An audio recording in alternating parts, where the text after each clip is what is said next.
दोस्तों, संदीप कुमार जी के चैनल में आपका स्वागत है। तो आज हम पढ़ेंगे वैदिक सभ्यता के बारे में। तो पहला जो हमारा प्रश्न है वो क्या है? वैदिक काल को कितने भागों में बांटा गया है?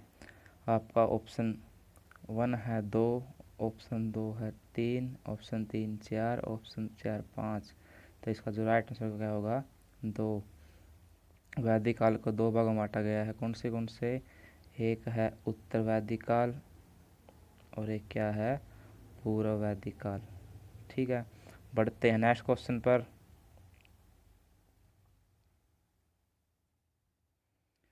वैदिक काल किस प्रकार का समाज था? जो वैदिक काल के लोग थे वो किसे ज़्यादा मानते थे? ठीक है, पहला ऑप्शन है मातृसत्तात्मक, दूसरा ऑप्शन है पितृसत्तात्मक, थर्ड ऑप्शन है दोनों प्रकार का और तीसरा फोर्थ ऑप्शन है किसी प्रकार का नहीं। तो जो वैदिक काल का समाज था वो कौन सा था? वो था पितृसत्तात्मक। देखो दोस्तों, सिंधु सभ्यता थी वो क्या थी? मातृसत्तात्मक थी। लेकिन जो वैदिक सभ्यता है वो कैसा है? पितृसत्तात्मक है। ठीक है, बढ़ते हैं नेक्स्ट क्वेश्चन पर। ऋग्वेद में सबसे नया मंडल कौन सा है? तो आपके ऑप्शन है पहला, सातवां, नौवां और 10वां। ठीक है, तो आपका जो राइट आंसर होगा वो क्या होगा? वो होगा 10वां। ठीक है, तो 10वां मंडल क्या है? सबसे नया है, सबसे नया मंडल है। ठीक है, बढ़ते नेक्स्ट क्वेश्चन पर। अस्तोमा सदगम्य कौन से वेद में लिखा गया है? अस्तोमा सदगम्य कौन से वेद में लिखा गया है? आपका फर्स्ट ऑप्शन है ऋग्वेद, सेकंड ऑप्शन है सामवेद, थर्ड ऑप्शन है यजुर्वेद और फोर्थ ऑप्शन है अथर्ववेद। ठीक है, तो आपका जो राइट आंसर होगा क्या होगा? ऋग्वेद में। तो अस्तोमा सदगम्य किसके अंदर लिखा गया है? ऋग्वेद के अंदर।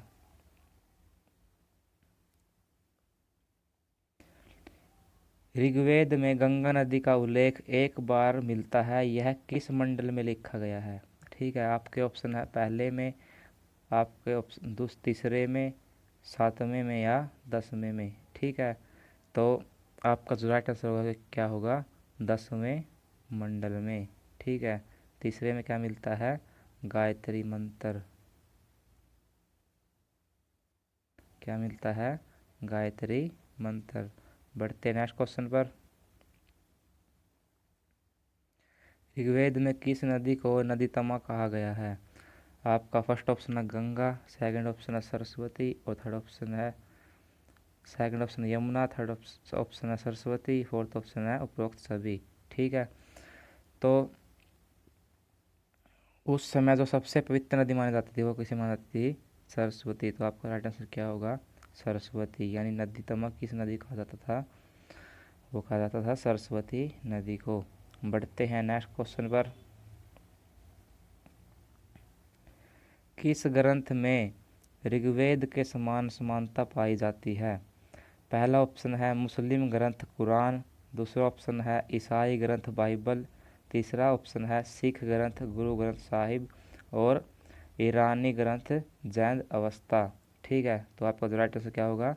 ईरानी ग्रंथ जैन अवस्था। आपको ये भी याद रखना है दोस्तों, ये भी पेपर पूछ सकता है कि मुस्लिम जो धर्म है उसका मेन ग्रंथ कौन सा है? कुरान। ईसाई का क्या है? बाइबल। सिख का क्या है? गुरु ग्रंथ साहिब और ईरानी का क्या है? जैन अवेस्ता।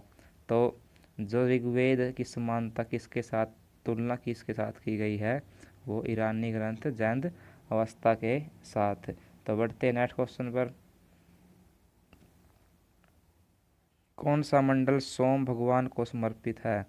ऑप्शन है पहला, तीसरा, सातवां या 9वां। ठीक है, तो कौन सा मंडल सोम भगवान को समर्पित है? तो आंसर क्या होगा? 9वां मंडल। बढ़ते हैं नेक्स्ट क्वेश्चन पर। किन दो मंडलों को वंश मंडल भी कहते हैं? तो दोस्तों यह प्रश्न बिल्कुल आपके लिए नया होगा। इम्पोर्टेंट लिख लीजिए। तो आपका पहला ऑप्शन है पहला और दूसरा, दूसरा ऑप्शन है दूसरा और तीसरा, थर्ड ऑप्शन है दूसरा और सातवां, और फोर्थ ऑप्शन है दूसरा और नौवां। तो आपका जो राइट आंसर क्या होगा, दूसरा और सातवां जो मंडल है इसको क्या बोलते हैं, वंश मंडल बोलते हैं। और ये दूसरा और सातवें मंडल क्या है, सबसे पुराने मंडल हैं, सबसे क्या है, पुराने मंडल हैं, सबसे पुराने मंडल हैं। बढ़ते नेक्स्ट क्वेश्चन पर।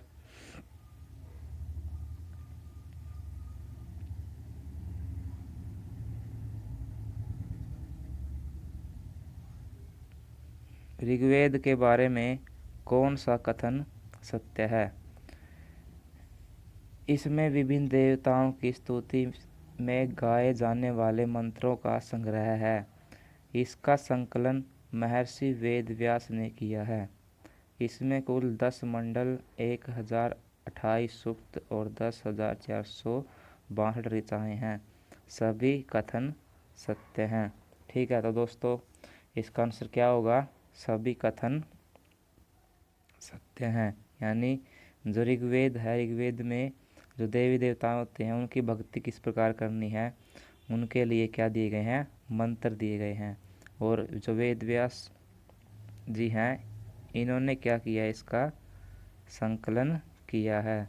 10 मंडल, 1028 सूक्त और 10,462 ऋचाएँ क्या हैं इसके अंदर लिखी गई हैं। तो बढ़ते हैं नेक्स्ट क्वेश्चन पर।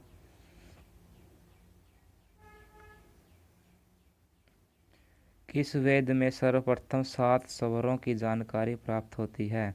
ठीक है, तो दोस्तों आपको पता है ऑप्शन दिए गए हैं ऋग्वेद, सामवेद, यजुर्वेद और अथर्ववेद।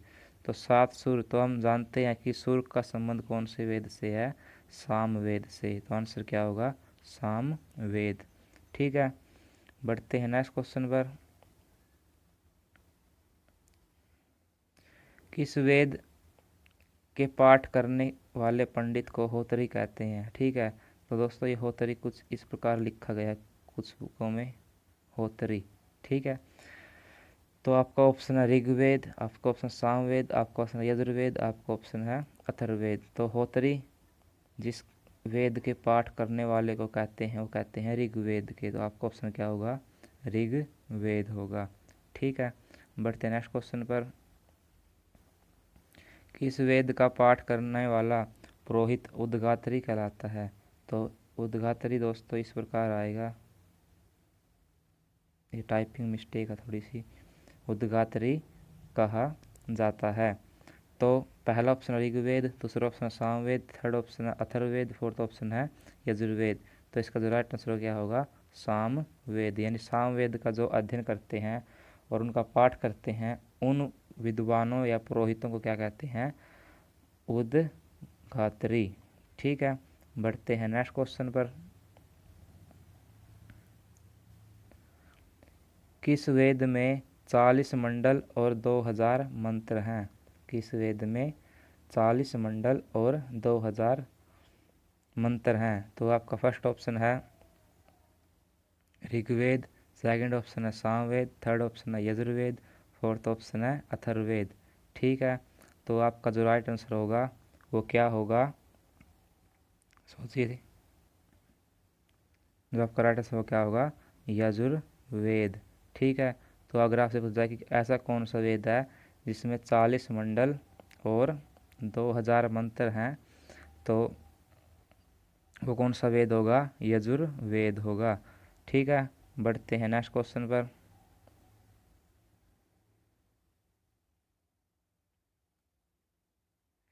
किस वेद में सर्वप्रथम राजसूय और वाजपेय, किस वेद में सर्वप्रथम राजसूय और वाजपेय यज्ञ का उल्लेख मिलता है, वाजपेय यज्ञ का उल्लेख मिलता है। ठीक है, आपका फर्स्ट ऑप्शन है ऋग्वेद, सेकंड ऑप्शन है सामवेद, थर्ड ऑप्शन है यजुर्वेद और फोर्थ ऑप्शन है अथर्ववेद। तो दोस्तों यज्ञ के मंत्र किस में है, यजुर्वेद में। ठीक है, तो आपका राइट आंसर क्या होगा, यजुर्वेद के अंदर।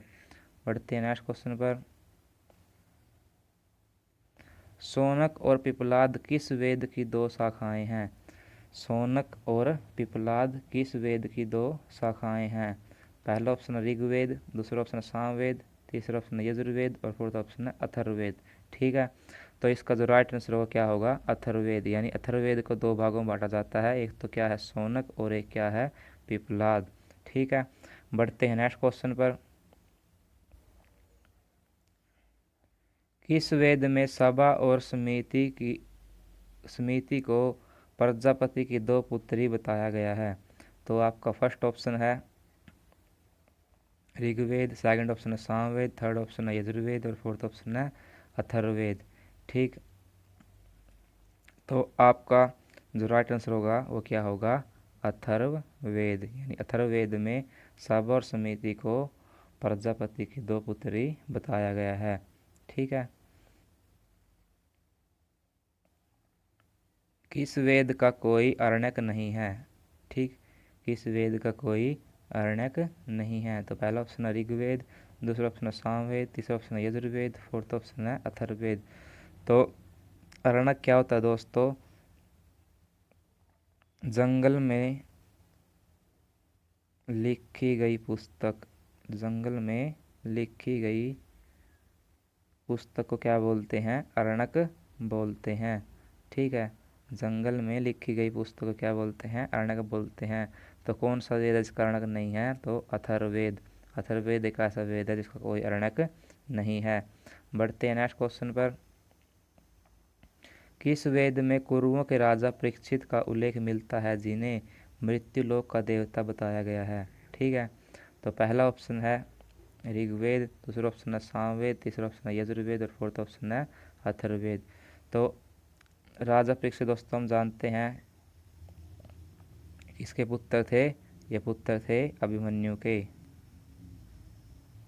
महाभारत में जिस अभिमन्यु को लेख मिलता है राजा परीक्षित किसके पुत्र थे? अभिमन्यु के। और इसके पुत्र थे जन्मेजय। ठीक है, तो ये किस किस में उल्लेख मिलता है? अथर्ववेद में। ठीक है, बढ़ते हैं नेक्स्ट क्वेश्चन पर। अथर्ववेद के बारे में निम्नलिखित कथनों पर विचार कीजिए। ठीक है, तो पहला है इसमें तंत्र मंत्र, जादू टोना, टोटका, भारतीय औषधि विज्ञान संबंधी जानकारी दी गई है। इसे ब्रह्मण वेद भी कहा जाता है। इसमें वास्तुशास्त्र का बहुमूल्य ज्ञान उपलब्ध है और सभी कथन सत्य हैं। तो आपका जो राइट आंसर होगा क्या होगा दोस्तों? सभी कथन सत्य हैं। ठीक है, और जो अथर्ववेद है इसका जो पाठ करते हैं उनको भी क्या बोला जाता है? ब्राह्मण बोला जाता है। क्या बोलते हैं? ब्राह्मण बोलते हैं। जो अथर्ववेद का पाठ करते हैं उनको क्या बोलते हैं? ब्राह्मण बोलते हैं। ठीक है दोस्तों, ये थी आज की वीडियो। वीडियो को लाइक करें, शेयर करें और सब्सक्राइब करें और कमेंट में लिखें कि आपको